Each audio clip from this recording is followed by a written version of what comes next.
Շնորհակալ եմ, սիրելի համախոհներ, շատ ուրախ եմ ձեզ տեսնելու համար եւ իմ ամենտեղ ելույթ եմ ունենում շատ երկար են ստացում ելույթները, որովհետեւ ասելու շատ բան կա, բայց իրականում ամենակարևոր նպատակը էս այցելի ձեզ շնորհակալություն ասելն է։ Շնորհակալություն ասելը եմ բանի համար, որ ես դժվար եւ նույնիսկ դաժան ժամանակներում ամուր եք մնացել, որովհետեւ գիտեք ամենակարևոր համախոհությունը արձանագրվում է եւ դժվար ժամանակներում, որովհետեւ երբ որ հեշտ է, երբ որ խնդիր չկա, երբ որ քննադատություն չկա, երբ որ ագրեսիվություն չկա, երբ որ հայհոյանք չկա, երբ որ մեղադրանք չկա, շատ ավելի հեշտ է, հա, նույնիսկ դավաճանություն, բայց երբ որ ժամանակները դժվար են եւ համախոհությունը պահպանում է եւ անցնում է ժամանակի բորցությունը, դա անգին է, դա նույնիսկ հնարավոր չի գնանշել, թե դա ինչ արժի, դա անգին է, թանկարժեք է եւ այս արժեքը պահպանելու եւ իրականում սա ոչ միայն պահպանվում, այլև մեծանում է, պահպանելու համար ես ուզում եմ ձեզնից շնորհակալություն հայտնել։ Ես ուզում եմ իմանալ, որ սա խոսքեր չեն, սա այն ինչ որ ես զգում եմ իմ սրտում, սա այն ինչ որ զգում եմ ունեմ իմ մտքում եւ այն ինչ որ ունեմ իմ հոգում։ Եվ ուզում եմ խոսել նրա մասին, թե մենք ի վերջո վերջին 3 տարվա ընթացքում ինչ ենք արել։ Ինչ խնդիրներ ենք լուծել։ 2018 թվականից մինչև 19 թվականի ավարտը մենք Հայաստանի Հանրապետությունում 1.200.000 մարդու աշխատավարձ կամ թոշակ կամ նպաստ բարձրացրել ենք։ 1.200.000 մարդու։ Իհարկե, այս ինֆորմացիան մի քիչ հիմա այնպես չի հնչում, ինչի, որովհետև 20 թվականին կորոնավիրուսի համաճարակը եկավ, իր պրոբլեմները բերեց, հիմա գնաճ ունենք, գնաճային երևույթներ ունենք եւ այդ աշխատավարձերի բարձրացումը այն որ մարդիկ արդեն զգում էին 2019 թվականին, հիմա իհարկե ոչ բոլորն են զգում։ Բայց փաստը, որը սա պետքա արձանագրել։ Հաջորդ ինչ ենք արել մենք։ Մենք հիմա ապրիլի դրությամբ 625,000 գրանցված աշխատատեղ ունենք Հայաստանի Հանրապետությունում։ Հայաստանի Հանրապետությունում մենք նախկին բոլոր ժամանակների համար գրանցված աշխատատեղերի բացարձակ ռեկորդներ են սահմանել։ Այսինքն Հայաստանի պատմության մեջ երբեք ավելի շատ գրանցված աշխատատեղ չի եղել, քան կա հիմա։ Այդ աշխատատեղերի մի մասը դուրս է եկել ստվերից, մյուս մասը ուղղակի ստեղծվել է։ Երկու պարագան էլ կարևոր է, որովհետև ինչ արեցինք մենք, որպեսզի այդ աշխատատեղերը ստվերից դուրս գան։ Մենք 2018 թվականին ընդունեցինք շատ կարևոր եւ սկզբունքային որոշում։ Մենք ունենք այդ ժամանակ եկամտային հարկի, այդ այն հարկն է, որը աշխատավարձից է գոյանում։ 3 սանդղակ ունենք, 23%, 27% եւ 35% կարծեմ։ Այս վերջին թիվը կարող է մի քիչ սխալ ասած լինել։ Մենք որոշեցինք, որ միասնական եկամտային հարկ պետք է ունենա եւ 23% սահմանվեց եւ օրենքով սահմանեցին, որ առաջիկա տարիներին ամեն տարի որոշակի չափով պետքա իջնի եւ 2023 թվականին պետքա Հայաստանում եկամտային հարկը լինի 20% համահարկ, կապված աշխատավարձի, անկախ աշխատավարձի չափից։ Ու միևնույն ժամանակ մենք շահութահարկը իջեցրեցինք, դարձնելով 18%։ Եվ սա ինչ կապ ունի աշխատատեղերի հետ, քանի որ եկամտային հարկը աշխատավարձը բարձրացնելուն զուգահեռ բարձրանում էր, սա երկու էֆեկտ էր ստեղծում։ Նախ գործատուն ինքը խուսափում էր աշխատավարձը բարձրացնելու, որովհետև եթե աշխատավարձը բարձրացներ, ավելի շատ հարկային բեռ էր գոյանալու եւ իր համար ոչ նպաստավոր վիճակ։ Եվ երկրորդը Այն դեպքերում, երբ որ աշխատավարձը պիտի բարձրացնեին, մարդիկ դա ձևակերպում էին որպես շահույթ, շահույթով հանում էին եւ ծրարով տալիս էին աշխատողին։ Եվ բայց սա աշխատողի իրավունքների նաեւ ոտնահարում էր, որովհետեւ աշխատավարձի գրանցման չափը հետագայում ազդում է կենսաթոշակի վրա։ Այս առաջինը։ Երկրորդը վարկեր վերցնելիս, երբ որ ինքը պետքա տեղեկանք տանի բանկ, թե ինչքան աշխատավարձ է ստանում, ինքը իրական աշխատավարձի տեղեկանքը չէր կարողանում տալ եւ վարկային իր հնարավորությունները սահմանափակվում էին եւ աշխատավարձերի բարձրացման մեխանիզմը բան էր լինում, կանգնում էր։ Եվ այս փոփոխությունը արդեն շատ արագ տվեց իր արդյունքները, որովհետեւ հիմա մենք պաշտոնական աշխատավարձով շատ ավելի բարձր, մոտավորապես 24%-ից ավել միջին աշխատավարձի բարձրացում է տեղի ունեցել, հաջորդը աշխատատեղերի թիվը ավելացել է Եվ շատ կարևոր մի հանգամանք, հիմա մենք ավելի ցածր եկամտային հարկով, ավելի շատ եկամտային հարկ ենք հավաքում։ Մոտավորապես այս վերջին տվյալներով 4 միլիարդով ավելի հարկ ենք հավաքի։ Պատկերացնեք, հարկի թիվը նվազում է, իսկ հավաքված հարկը ավելանում է։ Եվ դա ցույց է տալիս, որ մենք շատ ճիշտ տնտեսական քաղաքականություն ենք վարել։ Բյուջեն է շահել, աշխատողն է շահել, գործատուն է շահել, որովհետև նաև շահույթները ավելացել են։ Մենք այս տարիների ընթացքում կառուցել ենք հսկայական քանակությամբ ճանապարհներ։ Մենք վերջին 3 տարիներին ավելի շատ ճանապարհ ենք կառուցել, քան կառուցվել է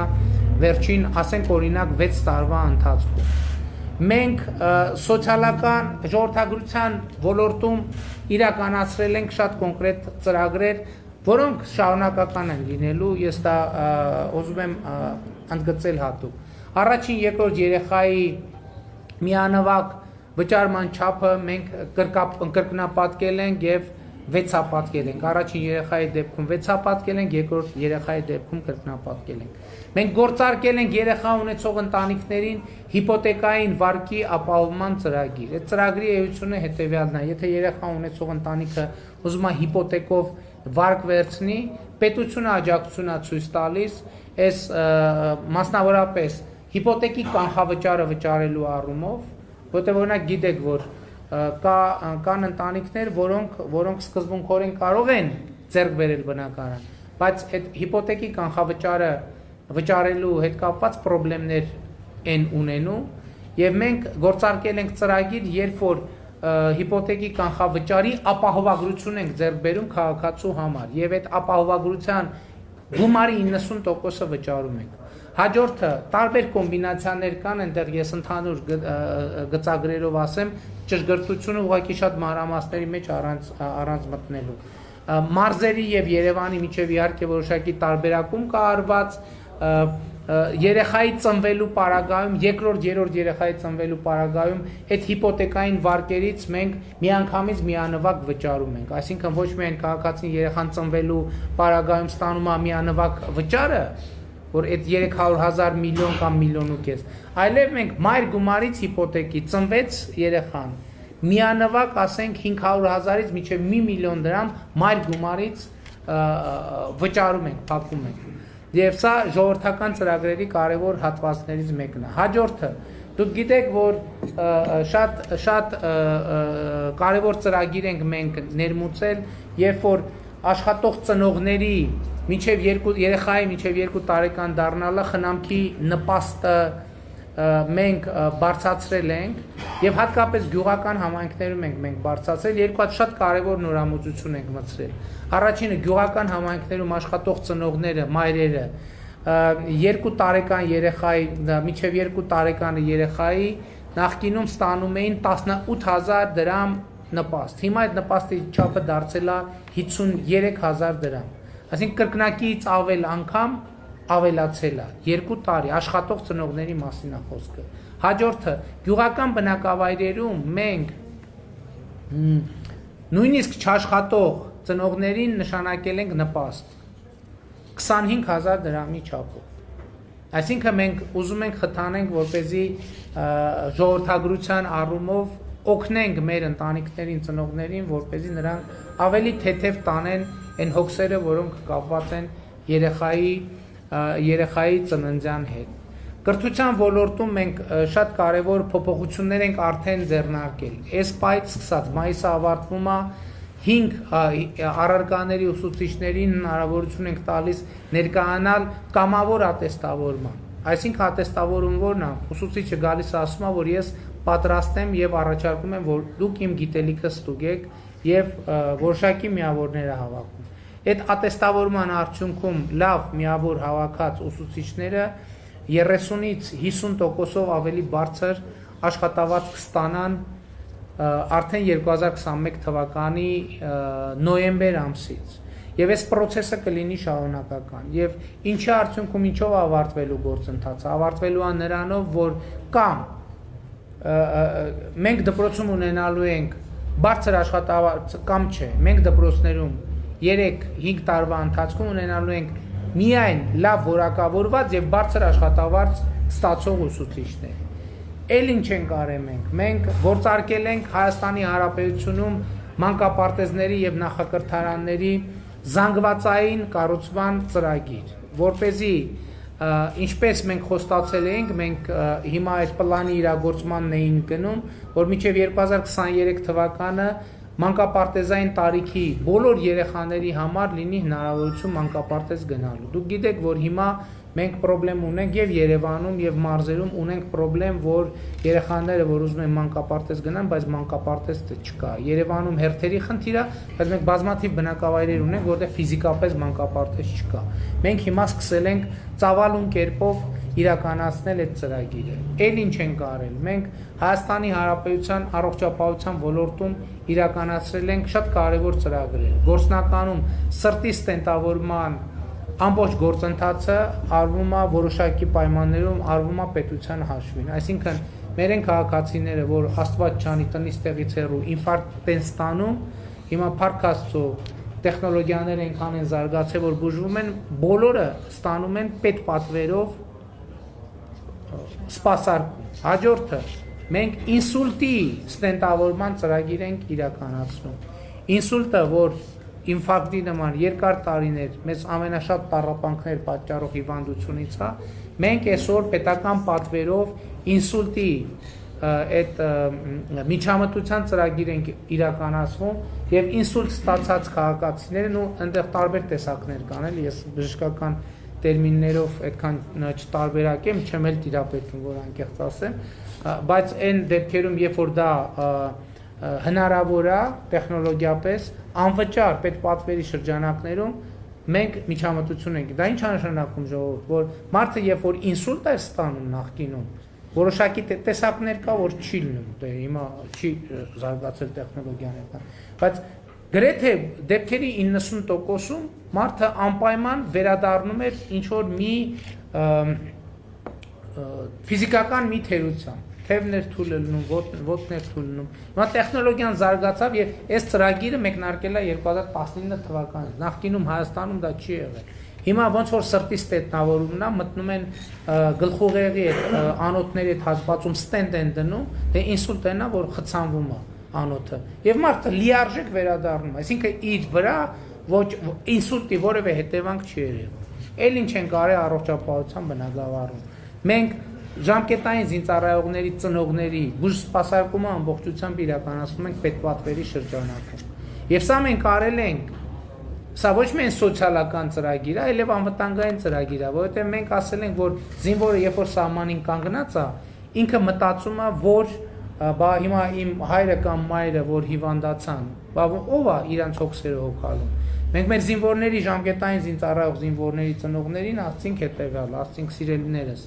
զինվորներին դուք ձեր ծառայությունը իրականացնեք, ձեր ծնողների հետ կապված երբ որ խնդիր կլինի, պետությունը այդ հարցերը կհոգա եւ ժամկետային զինծառայողների ծնողները պետպատվերի շրջանակներում են իրականացնում այդ ծրագիրը։ Էլ ինչ են կարել։ Հայաստանի Հանրապետությունում 0-ից 18 տարեկան երեխաների հիվանդանոցային սպասարկման ծրագիրը անվճար է կատարյալ։ Այսինքն 0-18 տարեկան երեխան, եթե ինքը հիվանդանոցի հետ խնդիր ունեցավ, պետությունը վճարում է ամբողջությամբ։ Նախկինում այս ռեժիմը գործում էր մինչև 7 տարեկան երեխաների համար։ Մենք դա դարձրել ենք մինչև 18 տարեկան երեխաների համար։ Եվ ուզում եմ, բայց այստեղ մի հատ թերություն կա, էտել եմ ուզում ասեմ, որ հիմա այս ծրագիրը որ կա, ընդհանրապես Հայաստանում պոլիկլինիկաները ցավոք սրտի թեր զարգացած են, բայց հիմա այս ծրագիրն էլ որ կա, ծնողները նույնիսկ այն քերծվածքը, որ կարող են տանել պոլիկլինիկայում վիրակապանել, տանում են հիվանդանոց։ Նու այստեղ վատ բան չկա, բայց մյուս կողմից էլ հիվանդանոցները մի քիչ ծանրաբեռնվում են, որովհետև մասնագետներ են, իրանք պետք է զբաղվեն այն դեպքերով, որտեղ ուրիշտեղ հնարավոր չի։ Դրա համար ես ուզում եմ առիթից օգտվեմ մեր ծնողներին կոչ անել, որ այն դեպքերը, որ ակնհայտորեն պետք չի տանել հիվանդանոց, խնդրում ենք տանեք պոլիկլինիկա ամբուլատոր բուժման, մանավանդ որ այդտեղ նույնպես այդ ծառայությունները իրականացվում են անվճար։ Էլ ինչ ենք արել մենք վերջին 3 տարիների ընթացքում։ Շատ կարևոր եմ համարում մի վիճակագրություն, երբ որ 0-18 տարեկան երեխաների առողջական խնդիրների հետ կապված խոսեցինք, մենք ունենք եւս մի աղետալի վիճակագրություն, որի մասին մինչև հիմա չեմ խոսել, բայց դրա մասին էլ է պետք խոսել։ Մենք ինչ փաստի առաջ ենք կանգնում, ժողովուրդ։ Ուրեմն մեր 18 տարեկան տղաների 60%-ը ունի առողջական խնդիր։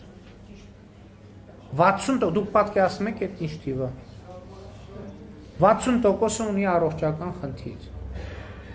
Եվ սա լուրջ պրոբլեմ է,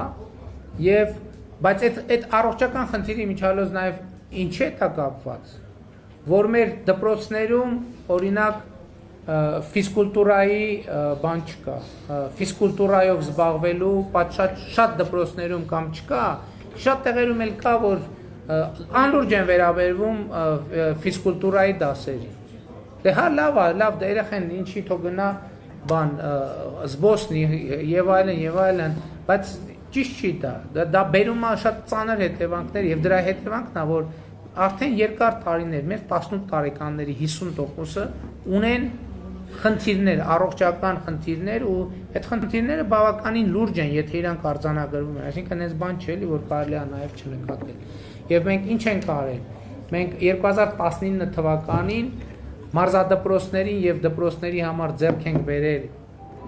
այնքան մարզագույն, մենակ 2019 թվականին, որ վերջին 7 տարիների ընթացքում միասին բոլոր ձեռքբերումներից շատ ավելի շատ է։ Հաջորդը էլ ինչ ենք արել մենք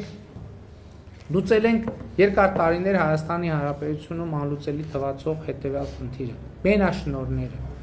Հայաստանի Հանրապետությունում բոլորդ էլ գիտեք, որ ներկրելու, արտահանելու հետ կապված եղել են բազմաթիվ խնդիրներ։ Քվոտաներ են եղել, թույլտվություն եւ այլն։ Մենք վերացրել ենք մենաշնորհը։ 2017 թվականի մայիսից հետո Հայաստանի Հանրապետության որևէ գործարար չի կարող ասել,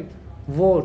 իրեն թույլ չեն տվել ապրանք ներկրել Հայաստանի Հանրապետություն։ Չի կարող լինել այդպիսի բան ուղղակի։ Բայց ես ուզում եմ նաև հետևյալը բան անեմ։ Ինչ է ասում, սպասեք, ինչ է։ Մենաշնորհները վերացրել ենք, չկա տենց դեպք, ժողովուրդ, չկա, որ ներկրման կամ արտահանման, այն էի ասում, հիմա մենք գնաճային պրոբլեմ ունենք, իրականում ունենք, եւ այդ գնաճի պրոբլեմը կախված է նաեւ միջազգային գներով, բայց ես ուզում եմ ձեզ մի այսպիսի վիճակագրություն ասեմ, 2019 թվականին ամբողջ աշխարհում արձանագրվել է պարենի գների աճ, Հայաստանի Հանրապետությունում արձանագրվել է պարենի գների անկում։ Ինչի շնորհիվ, որովհետև մենք մենաշնորհները վերացրել էինք եւ մարդիկ այն սննդատեսակը, որ նախկինում չեն կարողանում ներկրել եւ ներկրում էին մոնոպոլիստները իրանց գնային նշաձողերով, ներկրեցին եւ մենք 2019 թվականին ի հեճուկս ամբողջ աշխարհում տեղի ունեցող խնդիրների Հայաստանում գնանկում տեղի ունեցավ գնաճի փոխարեն։ Էլ ինչ են կարել մենք 2018 թվականի դրությամբ Հայաստանի Հանրապետության կառավարությունը 18 թվականի մայիսի դրությամբ 270 միլիարդ դրամի պարտք է ունեցել բիզնեսին։ Այսինքն միջին, մանր եւ խոշոր բիզնեսին պարտք է ունեցել, ինչի որ այդ մարդիկ ավել հարկեր են վճարել ամենատարբեր պատճառներով պետության, մեկին խնդրել են, մեկին սպառնացել են եւ այլն եւ այլն։ Այստեղ կարևորն է նա, որ 270 միլիարդ դրամ տնտեսությունից դուրս է եկել, որ պետք է գնար դառնար ներդրում եւ այլն, պետությունը վերցրել է բյուջեի մուտքերը ապահովելու համար։ Եվ մենք 270 միլիարդ դրամը այսօրվա դրությամբ արդեն զրոյացրել ենք։ Հայաստանի Հանրապետությունը, կառավարությունը գործարարներին ունի 0 դրամի պարտք, 0 դրամի պարտք։ Էլ ինչ են կարել մենք, որպեսզի ինստիտուցիոնալ լինի այս ամեն ինչը։ Դուք գիտեք, նրանք ովքեր բիզնեսով զբաղվում են, գիտեն, որ արտահանման պարագայում պետությունը պարտավոր է վերադարձնել ավելացված արժեքի հարկը, որովհետև ավելացված արժեքի հարկը ներսում գոյացող հարկ է։ Ուրեմն 2018 թվականի դրությամբ ըստ օրենքի այդ հարկը պետք է վերադարձվեր 6 ամսվա ընթացքում, այսինքն մարդը իր ստանալու համար պետք է 6 ամիս սպասել։ Մենք եկանք 2018 այդ պարագայում նույնիսկ այդ պարագայում 270 միլիարդ պարտքը կուտակվել էր այդ պարագայում, որովհետև փաստացի շատ դեպքերում չէր տրվում, ով էր տված փողով էր հետ տալիս։ Անեն չէր, որ ընդհանրապես չէր տրվում, հանկարծ սխալ չհասկանանք, բայց փաստն է, որ այդ 270 միլիարդը կուտակվել էր։ Մենք եկանք 2018 թվին, այդ 6 ամիսը դարձրեցինք 3 ամիս, այս վերջերս էլ ընդունված փոփոխությամբ մենք դա դարձրինք մի ամիս, այսինքն գործնականում էլ պարտք տեղի չի ունենում եւ շատ կարեւոր է, որ մենք այս առումով բիզնեսին, կառավարության բիզնեսին ունեցած պարտքը ընդհանրապես զրոյացրել ենք եւ կարելի է էլի շարունակել թվարկումը, թե մենք էլ ինչ փոփոխություն մենք այս ընթացքում տասնյակ հարյուրավոր դպրոցներ, մանկապարտեզներ ենք նորոգել, հիմնանորոգել, կառուցել, որը նախորդ համեմատելի ժամանակների հետ, եթե համեմատենք, անգամներով են ավել։ Մենք տասնյակ միլիարդ դրամների սուբվենցիոն ծրագրեր ենք իրականացրել Հայաստանի Հանրապետության համայնքներում։ Ջրագծեր են վերանորոգվել,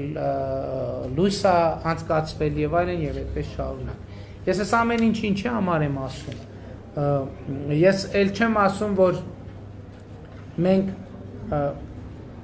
ցավոք սրտի այս թեման մեզ համար շատ մեծ դառնություն ունի,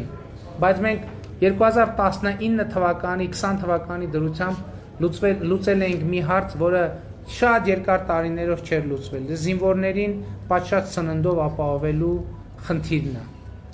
Ցավոք սրտի պատերազմի բերումով հիմա այս թեման շատ մեծ դառնություններ ունի իր մեջ, բայց կարևոր է դա արձանագրել, Էլ ինչ ենք արել մենք եկել ենք եւ դատաիրավական համակարգում իրականացված փոփոխությունների արդյունքում այսօր Հայաստանի Հանրապետությունում կալանավորված անձանց թվի ռեկորդա նվազագույն մինիմում իմաստով Հայաստանի Հանրապետության պատմության մեջ երբեք ավելի քիչ թվով կալանավոր չի եղել եւ դատապարտված անց քան այսօր։ Հաջորդ էլ ինչ ենք արել, մենք քրեակատարողական հիմնարկներում սննդի նոր համակարգ ենք ներկրել եւ քրեակատարողական մարդ հետ է քրեակատարողական հիմնարկեր ընկնում ու տնից տեղից հեռու, բայց իր հետ ընկնում էին նաեւ հարազատները, որտեղ սննդից սկսած հաց ու ջրից սկսած ամեն ինչ պետքա տային։ Այսօր քրեակատարողական հիմնարկներում պետությունը իր կալանավորված անձին եւ դատապարտվածին այնպիսի սնունդ է տալիս, որը ուտելը ոչ միայն ամոթ չէ, այլև դա արժանապատիվ սնունդ է եւ նրանց հարազատները ստիպված չեն այդ նեղ պայմաններում մի հատ էլ բան անել, հա, ուտելիքի հարց լուծել։ Եվ ես չեմ ուզում այս շարքը թվարկել եւ ուզում եմ, սա շատ կարեւոր է, որովհետեւ աղմուկի մեջ երբեմն մոռացվում է եւ նաեւ աղետաբեր իրադարձությունների բերումով մոռացվում է այն հսկայածավալ բարեփոխումները, որ այս ընթացքում մենք արել ենք Հայաստանի Հանրապետությունում։ Իսկ այս փոփոխությունների ծավալը հսկայական է։ Այսօր մարդիկ, գիտեք ինչ, շատ հետաքրքիր բաներ կա, որ մտքով չի էլ անցնի։ Այսօր գնում են գյուղերում հարցումներ են անում, ընդդիմադիր լրատվամիջոցներ հնարավոր։ Եվ մարդիկ պատասխան են տալիս, ասում են, մենք ազատ ապրում ենք, մենք ազատություն ենք ստացել։ Սա շատ կարևոր բան է, որովհետև իրանք գիտեն, որ ոչ մի կրիմինալ չի կարող գալ իրանց նկատմամբ այլ վերաբերմունք ցույց տալ, եւ այլն եւ այդպես շարունակ։ Եվ խնդիրը հետեւյալն է, բայց նաեւ մենք կանգնել ենք շատ մեծ աղետի առաջ ենք կանգնել։ Եվ սկզբունքային հարցը հետեւյալն է, արդյոք մենք ենք այդ աղետը բերել Հայաստանի Հանրապետության գլխին, թե դա երկար տարիներ ձևավորված աղետ է եղել, որը մեր ժամանակներում անխուսափելիորեն պայթել է։ Իհարկե, Հայաստանի Հանրապետության քաղաքացին այդ հարցի պատասխանը տվել է, բայց նաև ես չեմ ուզում հիմա այն ինչ որ նոր Նուբարաշենու մասի ամեն ինչ հեռարձակված է, ես ուղղակի չեմ ուզում բոլոր տեղերը նույն տեքստը կրկնել, բայց իրոք իմ համոզմունքը եւ վերլուծությունը այն է, որ այդ աղետը այդ պատերազմը անխուսափելի էր։ Ինչու էր անխուսափելի, որովհետև Հայաստանի Հանրապետությունը եւ Ադրբեջանը երբեք չէին կարողանալու համաձայնեցնել Ղարաբաղի հարցի կարգավորման մի տարբերակ, որը փոխադարձաբար ընդունելի է։ Եվ ես ուզում եմ ձեզ համար էլի ասել, որ ասենք օրինակ նույն մեր նախկին բանակցողները, երբ որ ասում են, որ այ մենք բանակցում էինք, ընդունելի տարբերակ էինք գտել, այն ինչ որ իրանք բանակցել են, դա իմ գնահատականը միանշանակ է, եւ եթե ես Նուբարաշենի ելույթում շատ մանրամասն եմ ասել, չեմ ուզում նորից նույն տեքստը կրկնել, իմ Facebook-յան էջով դա հեռարձակվել է, ում հետաքրքիր է, խնդրում եմ նայեք, դա Ղարաբաղը Ադրբեջանի կազմում թողելու բանակցային փաթեթ է եղել միանշանակ։ Եվ սա իմ համոզմունքն է։ Եվ կասկած չունենաք, եթե ես տեսնեի, որ շատ թե քիչ արժանապատիվ լուծման հնարավորություն եւ հավանականություն կա, ես այդ պատասխանատվությունը կվերցնեի ինձ վրա, որովհետև ոչ մի բանի առաջ չէի կանգնի։ Ես ինչպես նոյեմբերի 9-ին էլի մոտավորապես նույն կարգի պատասխանատվություն վերցրել եմ հանուն մեր 30,000 զինվորների կյանքը փրկելու եւ հանուն Ղարաբաղի մեր այսօր ունեցած հատվածը փրկելու, ես այդ պատասխանատվությունը կվերցնեի, բայց ես ուղղակի տեսնում եի, որ չկա այդ հնարավորությունը։ Մենք խաղաղ ճանապարհով կորցնելու ենք ամբողջը եւ դեռ մի բան էլ ավելի։ Բայց ես հիմա ուզում եմ ասել նաեւ, որ մեր տեսլականը շատ կարեւոր է, թե մենք ինչ ենք ուզում, ուր ենք ուզում առաջնորդենք մեր երկիրը։ Մենք ուզում ենք մեր երկիրը առաջնորդենք դեպի խաղաղ զարգացման մի դարաշրջան։ Մեզ խաղաղության դարաշրջան է պետք։ Եվ մենք այսօր իհարկե այդ խաղաղությունը չի կարող լինել եւ չպետք է լինի Հայաստանի շահերի ի հեճուկս Հայաստանի շահերի, որտեղ դա խաղաղություն չի։ Բայց նաեւ մենք պետք է ջանք գործադրենք, որպեսզի այդ խաղաղ զարգացման դարաշրջանը ունենանք։ Այստեղ ավակ սերնդի ներկայացուցիչներ են եւ իրանք սեփական ձեռքերով եւ փորձով են տեսել, թե այդ խաղաղ զարգացման ժամանակաշրջանում խորհրդային Հայաստանը ինչ բարձունքների է հասել, բայց դրա համար պետք է մեզ խաղաղ զարգացման դարաշրջան, կոմունիկացիաների բացում եւ որպեսզի ժողովրդի ստեղծագործ ներուժը բացվի, զարգանա։ Բայց դրա համար դա անհնար է առանց կրթության ոլորտի բարեփոխումների, դա անհնար է առանց կոմունիկացիաների բացման, եւ դա անհնար է առանց ժողովրդական լեգիտիմ իշխանության հաստատման։ Եվ ես էլի ուզում եմ վերադառնալ մի թեմայի, որի մասին այսօր եմ խոսել։ Մեզ շատ ասում են, բայց 3 տարվա ընթացքում ինչու սրան չդատեցիք, ինչու նրան չդատեցինք եւ այլն եւ այլն։ Ես դրա հետ կապված մի քանի բացատրություններ եմ տվել եւ գիտեմ, որ այդ բացատրություններից ոչ բոլորն են ընդունելի եւ ընկալելի ձեր կողմից։ Բայց ես ուզում եմ ուրիշ բան առաջարկեմ, ուրիշ բանաձև առաջարկեմ։ Ես կարծում եմ, որ այս ընտրությունները առանձնահատուկ են հենց դրանով։ Սրանք դատավարություն ընտրություններ են։ Եվ նրանց ում մենք դուք կարծում էիք, որ պիտի դատեինք ու չենք դատել, այս ընտրություններում դուք ինքներդ հնարավորություն ունեք դատել։ Եթե դուք գտնում եք, որ մենք Քոչարյանին պիտի դատեինք ու չենք դատել, դուք այս ընտրությունում հնարավորություն ունեք դատել նրան, ձեր դատը անել։ Ձեր դատը անել եւ առնվազն քաղաքական մակարդակում կայացնել ձեր դատավճիռը 1999 թվականի հոկտեմբերի 27-ի համար, կայացնել ձեր դատավճիռը 2008 թվականի մարտի 1-ի համար, կայացնել ձեր դատավճիռը Ղարաբաղը բանակցային գործընթացից դուրս թողնելու համար, կայացնել ձեր դատավճիռը ժողովրդական իրավունքը ուտարելու համար, որովհետև ընտրությունների արդյունքները առնվազն շատ կասկածելի են եղել, եւ սա չի վերաբերվում մենակ Քոչարյանին, սա վերաբերվում է նաեւ ինձ, ժողովուրդ։ Դուք ունեք հնարավորություն իմ բոլոր արած եւ չարածների համար դատել ինձ եւ ասեմ բացառիկ իրավիճակ է ստեղծվել։ Սա մի ընտրություն է, որին մասնակցում են Հայաստանի բոլոր ժամանակների բոլոր ղեկավարները։ Դուք ունեք հնարավորություն անել օբյեկտիվ դատ եւ տալ ձեր օբյեկտիվ գնահատականը։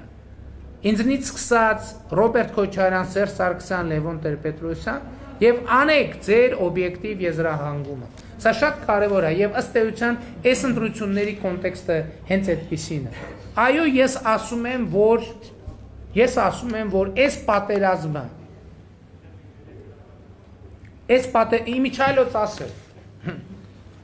Մենք մեղավոր ենք այս պատերազմի մեջ։ Չէ, մենք իրականում ես ասեմ ձեզ ինչի մեջ ենք մեղավոր։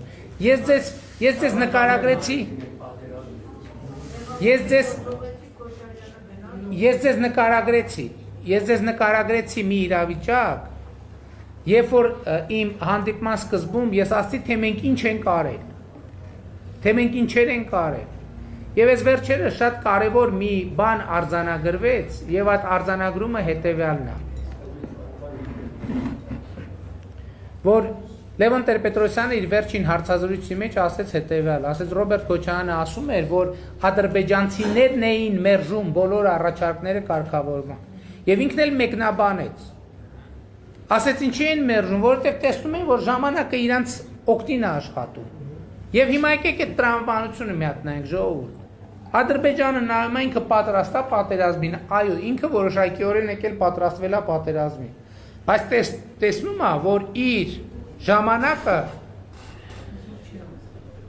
այդ ժամանակում Հայաստանի դիմակայությունը նվազում է։ Հետևաբար, եթե այսօր կամ եթե 5 տարի հետո այդ դինամիկայի համաձայն Հայաստանը ավելի թույլ է լինելու, քան այսօր, ինչ իմաստ ունի, պատերազմ սկսել այսօր, պատերազմ պետք է սկսել 5 տարի հետո, երբ որ ինքը ավելի թույլ կլինի։ Եվ հետևաբար պրոբլեմը հետևյալի մեջ է։ Պատերազմը սկսել է այն ժամանակ, երբ որ տեսել է Ադրբեջանը, որ Հայաստանը 5 տարի հետո կլինի ավելի ուժեղ։ Սա է ամբողջ խնդիրը։ Իհարկե կովիդի կոնտեքստը շատ էական է, ասինքն 2010 եւ ընդ որում պատերազմի առաջին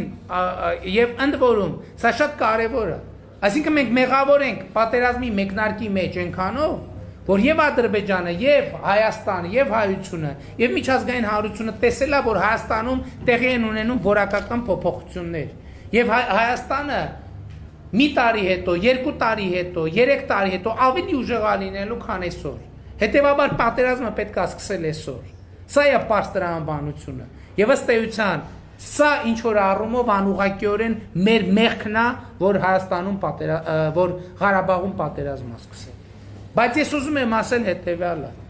որ մենք պիտի օր առաջ պատերազմների էջը Հայաստանի Հանրապետության համար փակենք։ Եվ դրա հնարավորությունը կա։ Եվ այսօր ես արել եմ հայտարարություն, որ ԵԱԿ Մինսկի խմբի համանախագահները տվել են կոնկրետ առաջարկ, թե ինչպես ոչ ուժային եղանակով լուծել հայ-ադրբեջանական սահմանի սոտք խոզնավար հատվածի խնդիրը, եւ ես ասել եմ, որ միանշանակ ընդունում եմ համանախագահների այդ առաջարկը եւ առաջարկում ենք, որ երկուստեք զորքերը հայելային ձևով հետ քաշվեն մշտական տեղակայման վայրեր եւ միջազգային գործընկերների աջակցությամբ մենք սկսենք Հայաստանում հայ-ադրբեջանական սահմանազատման եւ սահմանագծման աշխատանքները։ Եվ մենք այս ամեն ինչը անում ենք այս կարգախոսի ներքո։ Ապագա կա, այո, որ այսօր պայքարը դրա մեջ է։ Մի մասը կասկածի տակ է դնելու, ապագա լինել չլինելը, մի մասը, այսինքն մի մասը հաստատելու է, որ ապագա կա, մի մասը կասկածի տակ է դնելու։ Մենք ասում ենք ապագա կա, բայց էլի ասում ենք, որ այդ ապագան օդից չի ընկնելու, այդ ապագայի վրա մենք պետք է աշխատենք։ Որովհետև այսօրը ինչ ենք անում, այսօր կանխորոշում է, թե ինչպիսին է լինելու ապագան 5 տարի հետո, 10 տարի հետո։ Եվ ես երբ որ եկա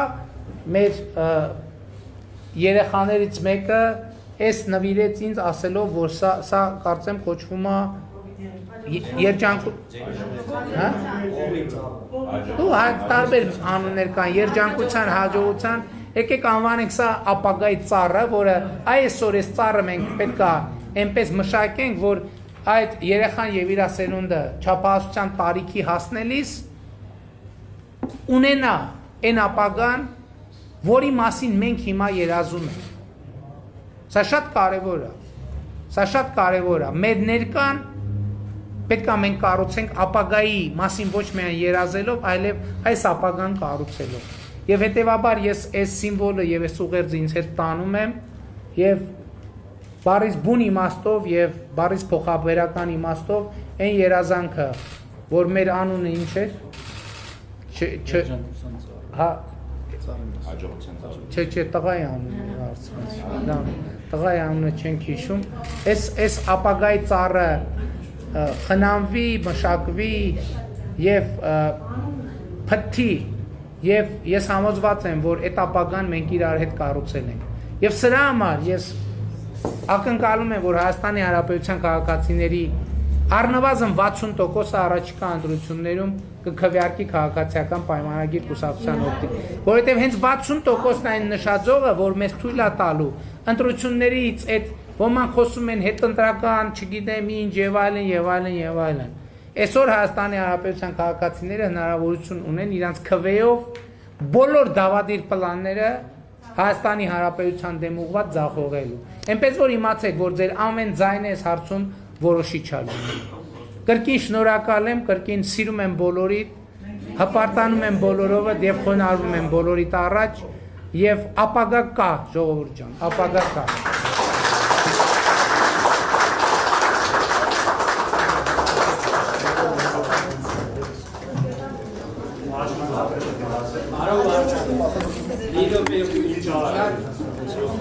Երկար բողային է, աշխատել են Նախիջևանը, սա իմ աշխատանքային կարող եք նայել, ոչ մի վատ բան չկա մեջը գրված, բացի բլագադարից դերեժդի պրեմիա, իմ խնդրակս ինչ է քեզան, խնդրում եմ, դու իմ ասածը դնես Պուտինի առաջը, մարտի առաջը, ուրեմ Երևան, Նախիջևան, Ջուլֆա, Պարսկաստան, Ղարաբաղից Ստեփանակերտ, Բաքու երկաթգիծը կա, Ստեփանակերտից իշնի Կիրովաբադ, առածվա Գանձակ, չէ Կիրովաբադ, Գանձակից դուրս կա, Սվետ ուր գնացիր,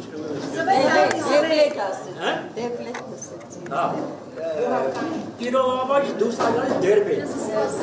Բաքուն մնամատ տղսի,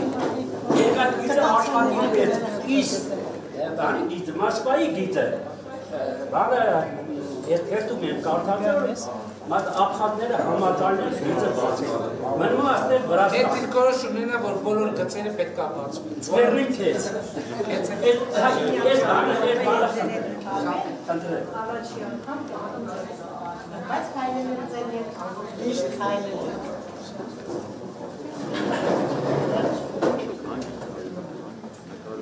Արմ պաշինյանի հարցարան երևում մենք երևում եկեղեցի չունենք։ Բայց կիսաբանություն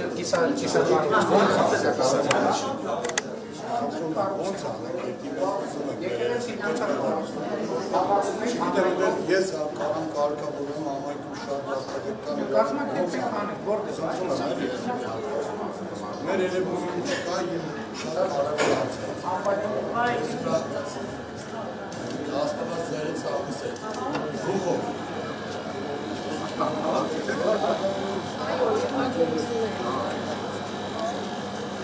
Շնորհակալ եմ ժողովուրդ ջան, ցավ է։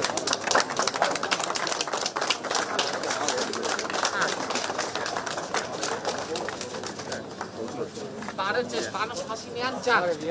Ո՞նց եք։ Լավ եղբայր ջան։ Մեր ընկերը ինչ-որ բան ասում։ Հրամանատարն եմ ազատամարտիկ։ Մենք մի հատ փոքր հարց ունենք, որը որ ուզում ենք ձեր հետ, ասենք առանձին եւ ձեզ հարմար է, հանդիպենք այդ 10 րոպե որ քննարկենք։ Աշխատենք, բայց հիմա այնպես բասկի մեջ ենք։ Գիտեմ։ Ցանկալի կլինի, չէ՞ հատլուսով։ Բարի բամբուկջանը տեղյակ է, հարցից Խոսա այդ նույնպես ինչա։ տեղյակ է հարցից։